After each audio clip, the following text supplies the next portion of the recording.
in the way you're doing your business. And then we were selling software, so obviously we had the IT manager involved because he was the only person who understood what we were actually selling. Then we had to have the operations manager involved because he oversaw that. Then we had the procurement manager involved because he was responsible for buying the IT. Then we had to have the finance guy there because he was the person who wrote the cheque or signed off the purchase order for it. And I expect there was somebody else as well who came along just to see what it was about. I think there was. It was to do with legislation for the European Community. So we had 5 people that even making the appointment in the first place was difficult because you had to have 5 of those people there to do that. But then to get the agreement and the decision making, it was quite a complex process. So if you're in a B2B situation, check that you're talking to the right person first, because you can speak to people who are very enthusiastic about what you're doing, but you may find that the person who signs off the purchase order, or maybe the general manager or some other person involved in it, hasn't got the same attitude. Okay? So find out beforehand, before you have that meeting, who's going to be making the final decision. And again, if you get the right person, if it all goes well, that person, you've got your customer loyalty there. Who's the customer and who's the consumer? Okay, targeting, selling cornflakes. Supermarket won't be cornflakes, going to be something like chocolate chip, whatever, hoops. Who's the customer? The person doing the shopping. The consumer is the child. Where's the marketing going? To the child, drives up the demand, so the customer gets persuaded by the child to buy the goods. Anybody here see any children in any supermarkets badgering their parents for anything? Yes, all the time. How frequently do they buy? So what is the opportunity to purchase here? Can you lock in? I've just bought some contact lenses. I've been using them for a while. I'm very loyal to my supplier. I believe their prices are competitive because I've checked it on the internet. Got 2 completely different strengths, so it's a bit of an iffy one anyway, so I'm really pleased that they can sort me out. And they've just persuaded me and given me a better deal for buying by direct debit. So over a year, I'm going to get my contact lenses from them. I haven't got to think about paying for it. It's all taken care of. Instead of what I was doing is charging backwards and forwards every 3 months. Got to park, got to pay, got to go in, make an appointment, etc., etc. Now it's like, well, it's a regular thing. Why don't we just make life easy for you? You have your check-up for free now, so it can be cheaper for me. I haven't got to go in so frequently, and I've still got my contact supplies. Okay, so think about that, how you can make life easier, but actually to give you that income as well, that guaranteed income. How do they buy from you? Is it by internet, phone, email, in person? What is the first point of contact between you and your customer, and how easy do you make it for them to make that purchase from you? Okay, so put yourself in your customer's shoes, put a customer's hat on, and start to think, how easy, what impression am I getting from my business? Is it the impression that I want? And how easy is it for me to actually buy products from my business? Has anybody actually done that? Walk yourself through that process and see how long it took somebody to answer the phone. I used to work with somebody, and I used to, not delight in, but I used to say, do you realise that phone's taken 15 rings before somebody's picked it up? Normally you wouldn't wait that long, would you? You'd go somewhere else. But it's just to keep feeding back into customer services. That ring, that's taken 15 rings, that's too long, it should be 3. If you're promising it to be 3 and it's not 3, then you're upending your customers' expectations. So do just check every now and again that you are doing what you say you're doing for your customer. Why do they buy?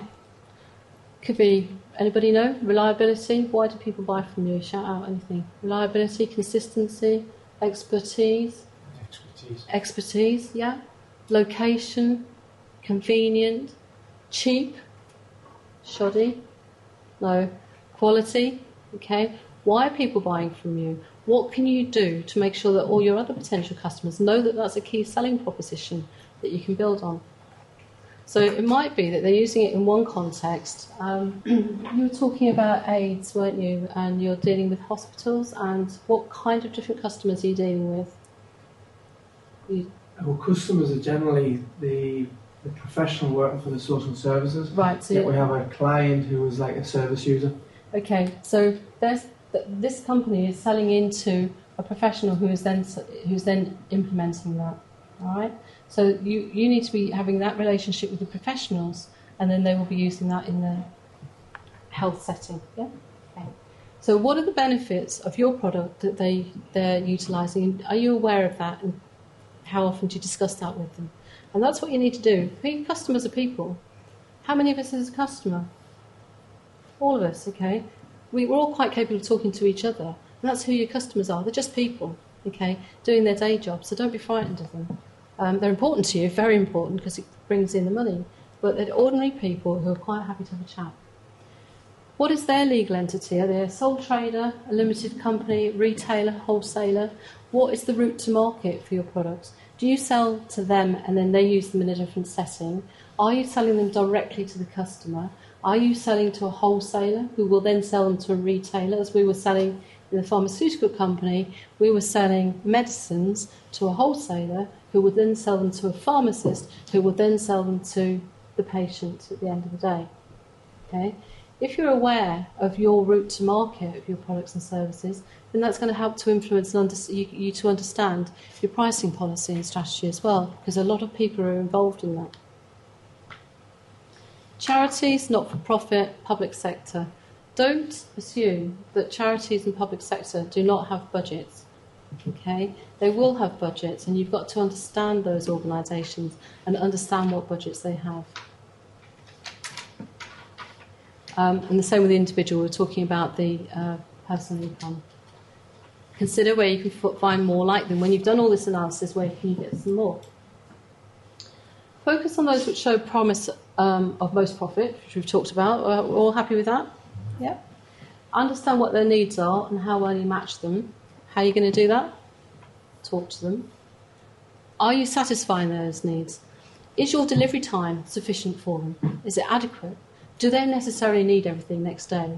Or could you actually give them a better product if they could wait another day?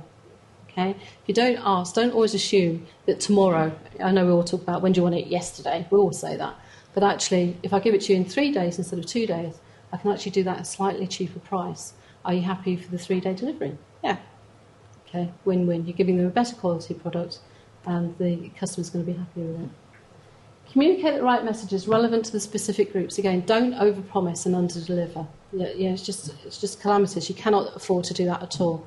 If necessary, underpromise and overdeliver, and that's the optimum that you can do. Just I'll aim to get it for you for Wednesday, and if you can get it there by Tuesday, that's going to be brilliant, isn't it?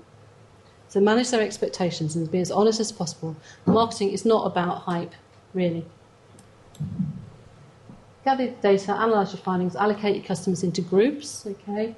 And get to know them and sell them more, and that's going to be how, okay? 2 minutes now on talking to them. Market research. Sounds very highfalutin. Market research is very simple. It's about talking to your customers and getting feedback. You can do it during a meeting, you can do it on the telephone with them, you can do it via email, and you can use a questionnaire.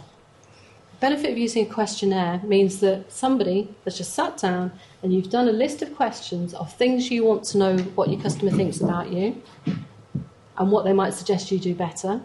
And then you can use that for a number of customers. And if you've got a structure like that, then you can look at a pattern. Okay? And again, don't work on assumptions. Don't think they think that you're too expensive. They may not. Ask them, ask them, ask them. Don't say, do you think I'm too expensive? But find a way in the questionnaire to ask that effectively. And you may find they're perfectly happy with that, and what's rubbish is your delivery time, or what's rubbish is your quality. And you've completely overlooked that because you've been panicking to get it there next day. Okay? If you don't know, if you don't ask, you'll not know. Give them every opportunity to give you feedback. My window cleaning the other day made a huge mess, right? And I knew it was him because I'd actually cleaned the inside zone. And I said, when the guy came for the money, your guy didn't do the job. I'm not making a fuss, but you'd want me to give you feedback, wouldn't you? Couldn't say anything else, could he? Right, yeah, I'll sort it next week. Simple as that, but he's dealt with it, and it's happening today. I hope it'll be cleaned. And the reason for that is to say, well, be receptive to people making comments about what you're doing and use it as a learning exercise and see whether that would actually make a difference. If not, explain why not, and they might be satisfied with that. And remember that selling is about listening more than talking. And it's like if you go out with a pal for a drink of an evening, just sit down and listen, and they'll talk and talk and talk, won't they? And they'll pour out their problems and what's been happening this week and what's not been happening, what's their priority and this, that and the other. And from that you can say, oh, well, if time's important to you, this is why don't we get this